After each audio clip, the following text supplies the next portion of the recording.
నా బర్త్‌డే ముందు రోజు వీడియో అనమాట. నాకు సర్ప్రైజ్‌గా కేక్ కటింగ్ అయితే చేయించారు. హలో! నేను మీ యానమ్ అమ్మాయి. ఈరోజు నా బర్త్‌డే మినీ వ్లాగ్‌తో మీ ముందుకైతే వచ్చేసాననమాట.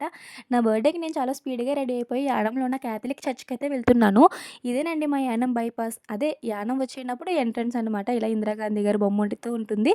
అప్పట్లో అయితే ఇది ఫ్రెంచ్ వాళ్ళు కట్టించారంటే యానం క్యాథలిక్ చర్చ్. నేను ఎవ్రీ ఇయర్ నా బర్త్‌డేకి చర్చ్‌కైతే వస్తాననమాట. చాలా అంటే చాలా బావుంటది. ఇప్పుడు కొంచెం ఇంకా రీమోడలింగ్ చేశారు. ఇంకా బ్యూటిఫుల్‌గా ఉందనమాట ఈ చర్చ్. అండ్ చర్చ్‌లో కొంచెంసేపు ప్రేయర్ చేసుకున్న తర్వాత యానం బైపాస్‌లోనే షాప్‌కైతే వచ్చామనమాట. అంటే నాకున్న కొంచెం బడ్జెట్‌తో కొంతమందికైనా ఫుడ్ డొనేట్ చేయాలని అయితే నా బర్త్‌డే రోజు నేను అనుకున్నాను. నాకిలా చాలా ఇష్టమనమాట. బర్త్‌డే రోజు ఏదైనా శుభకార్యాలకి ఇలాగ ఫుడ్ డొనేట్ చేయడం అయితే నాకు చాలా ఇష్టము. ప్రతిరోజు పంచిపెట్టాం కదండీ! ఇలా అప్పుడప్పుడు అయినా నాకు ఇలా ఇవ్వాలంటే చాలా ఇష్టము. నెక్స్ట్ ఇయర్ బావుంటే ఇంకా ఎక్కువ మందికి పంచిపెట్టాలని అయితే నాకు కోరికగా ఉంది. ఏమవుతదో చూద్దాం నెక్స్ట్ ఇయర్. అండ్ నా బర్త్‌డే ఈవినింగ్ అయితే చాలా అంటే చాలా సెలబ్రేట్ చేసుకున్నాననమాట. అండ్ ఫ్రెండ్స్ అండ్ ఫ్యామిలీతో 2 కేకులు కట్ చేశాను. మరి మామూలుగా ఉండదు మనతో.